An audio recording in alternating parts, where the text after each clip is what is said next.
Buenas tardes a todos. En primer lugar, agradecer a la doctora Cid y a toda la organización pues, habernos invitado. Y yo les hablaré muy brevemente de lo que son registros de pacientes. En España quizás no tenemos tanta tradición de hacer registros, ¿no?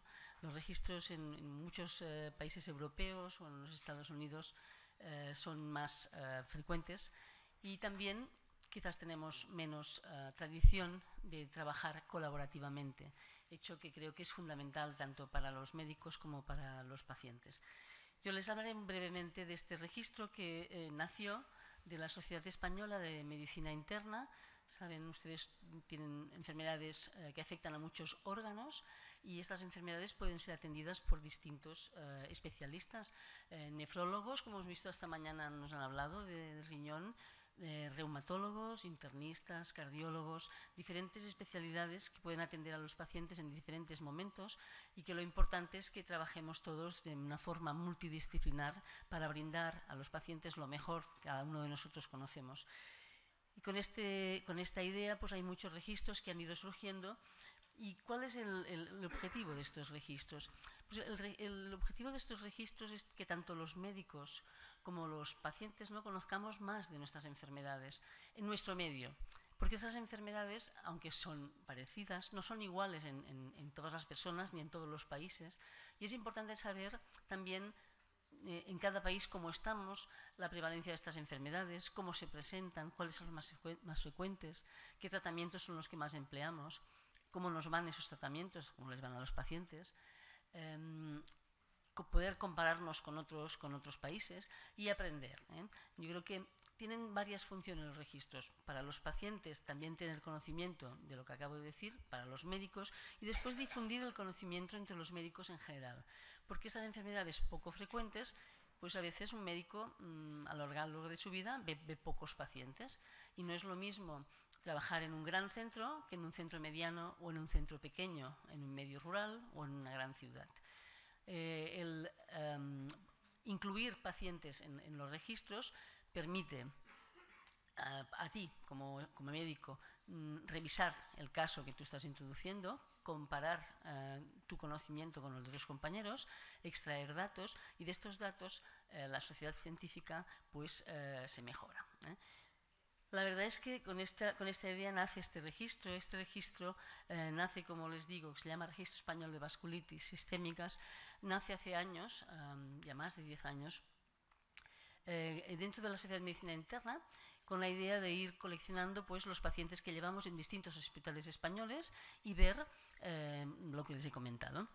Es un registro en el que solo incluyen pacientes los médicos que son especialistas en medicina interna, puesto que es de esta sociedad. Existen otros registros en nuestro país, y yo creo que algo que tenemos pendiente de hacer es fusionar, trabajar conjuntamente con otras sociedades científicas.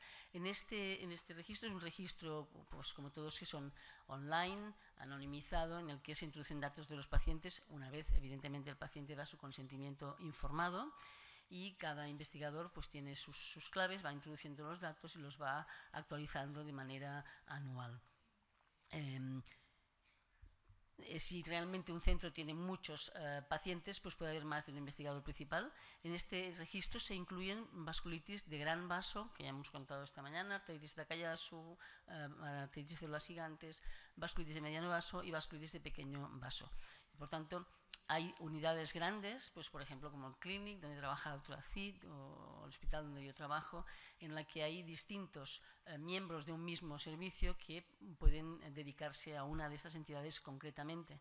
Y en otros hospitales es el mismo especialista o investigador el que lo hará. Bien, yo creo que ¿qué nos aporta o qué les aporta a los pacientes, ¿no?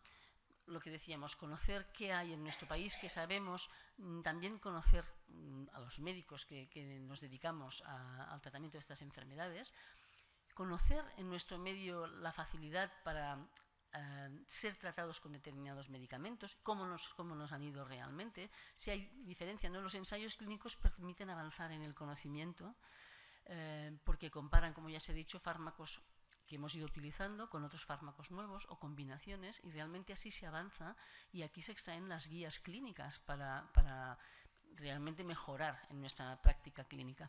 En los registros lo que vemos es qué pasa en la vida real con nuestros pacientes y cómo han ido estos tratamientos que se han ido ensayando o los tratamientos clásicos que utilizamos. No todo el mundo tiene acceso a los mismos tratamientos, en todos los países es distinto, y yo creo que esto también es un dato de importancia. Como ya he comentado, también el trabajo colaborativo entre los médicos y los pacientes también abre nuevas ventanas de oportunidad, ¿no? Y yo creo que es importante que que nos acostumbremos un poco a ser participativos, ¿eh? En las enfermedades raras, que tienen muy poca prevalencia, como son las que estamos hablando ahora, es básico para saber la evolución recopilar datos de muchos enfermos, porque en enfermedades más prevalentes, como pueden ser pues, la diabetes, la hipertensión, la bronquitis crónica, otras enfermedades, ¿no? Es fácil ensayar fármacos, es fácil obtener más datos. Como ya he comentado hace un momento, ¿no? En los registros clínicos han de ser multicéntricos, puesto que si queremos incluir pacientes de nuevo diagnóstico o no, pero de una manera homogénea para probar un tratamiento, es muy difícil que los pueda llevar a cabo un solo centro, excepto que sea un centro muy grande de referencia. Y por tanto, el estudio colaborativo, una vez más, nos brinda esta oportunidad de ampliar nuestro conocimiento.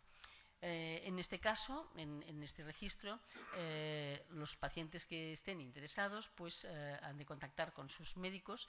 En este caso son médicos especialistas de medicina interna y bien, si están interesados en participar, pues les dirán cómo pueden hacerlo. De hecho, es sencillamente, en vez de el propio paciente introducir sus datos, es el médico el que introduce los datos clínicos. Para cada una de las entidades son variables comunes, algunas, y otras son pues, de cada entidad específicas.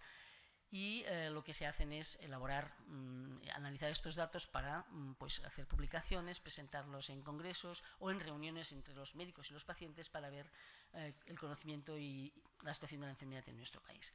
En este momento participan de nuestro país 26 centros.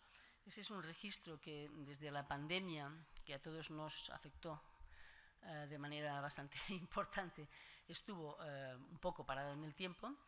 Y actualmente hay unos 890 pacientes con artritis de células gigantes, 700 casi pacientes con vasculitis asociadas a ANCA y un número inferior, 73-70, de vasculitis, artritis de Takayasu y PAN. Hay 26 centros colaborando. Hay bastantes más centros que van a entrar ahora, porque esto es un registro que, digamos, se ha modificado justamente este año pasado. Y bueno, invitarles a que, si tienen ustedes interés, contacten con los médicos que les llevan, y también pues ofrecer la colaboración pues, a registros mucho más avanzados que nos presentarán a continuación, que además tienen partners, tienen patrocinadores, y que esto pues en nuestro país tampoco hay tanta tradición. Yo no les quería decir nada más, agradecerles su atención, animarles a participar en ensayos clínicos y en registros de pacientes.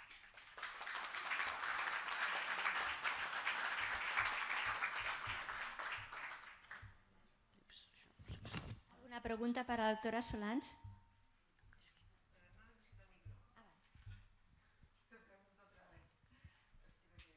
Sí. Has dicho que el registro de pacientes es... ¿No se me oye allí? El registro de pacientes has dicho que era por internistas. Sí. Vale. ¿Por qué no se extrapola al resto de especialidades? Bueno, ese es el trabajo que estamos haciendo. Hay distintas maneras de hacer registros de pacientes en distintos países y en distintos hospitales, ¿eh? Todos registramos nuestros propios pacientes porque es una manera de tener, digamos, claro lo que hacemos y dejamos de hacer. En nuestro país hay muchos registros que están, digamos, soportados, ayudados o promovidos por las sociedades científicas, y esto depende de que las sociedades científicas se pongan de acuerdo entre ellas, y aunque esto parezca fácil, no lo es. Yo creo, en mi opinión particular, que la doctora Cid ya conoce de hace mucho tiempo, creo que hemos de dar un paso más, y aquellos profesionales que nos dedicamos al campo de las vasculitis, que son enfermedades muy poco frecuentes, debemos, al margen de las sociedades científicas trabajar conjuntamente. Y esto es una cosa que, aunque puede parecer de muy perogrullo y muy fácil, pues no siempre es tan fácil. Yo creo que, en cualquier caso, el que hayan registros de diferentes, tampoco hay tantos, hay 2 registros en nuestro país, tampoco hay tantos. No es impedimento, se obtienen datos parecidos porque los pacientes son similares, y yo creo que también es una manera de acercar las distintas especialidades. Nos falta un poco de tradición de trabajar conjuntamente. Creo que esto ha cambiado mucho en los últimos años, antes lo comenté, y creo que actualmente los equipos que atienden a los pacientes con enfermedades complejas como estas son equipos multidisciplinares, integrados por múltiples especialistas. Y bien, yo creo que esto comportará en un plazo no muy lejano que podamos trabajar conjuntamente, pero es así.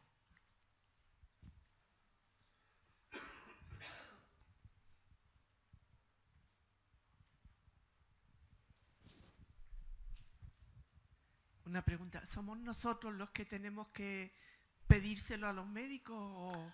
Vosotros podéis pedirlo a los médicos y los médicos lo suelen pedir. O sea, los médicos, normalmente lo que suele suceder es que el médico que lleva al paciente le dice, mire, hay este registro, si usted quiere participar, entonces le informa del registro, de que se recogen unos datos anonimizados de su enfermedad, de sus análisis, de las pruebas que se les ha hecho, y si usted da su consentimiento informado, introduce los datos. Los datos, evidentemente, solo se pueden utilizar para el estudio, y hay un compromiso de confidencialidad. Pero también puede ser el paciente el que pregunta activamente, es igual que en los ensayos clínicos, ¿no? Cuando hay un ensayo clínico, pues si tenemos la posibilidad de participar, nosotros lo ofrecemos al paciente, pero muchas veces el paciente te pregunta, uy, he visto que hay un ensayo clínico, y tú le dices, nosotros no participamos, o sí. Vale, gracias. Es bilateral.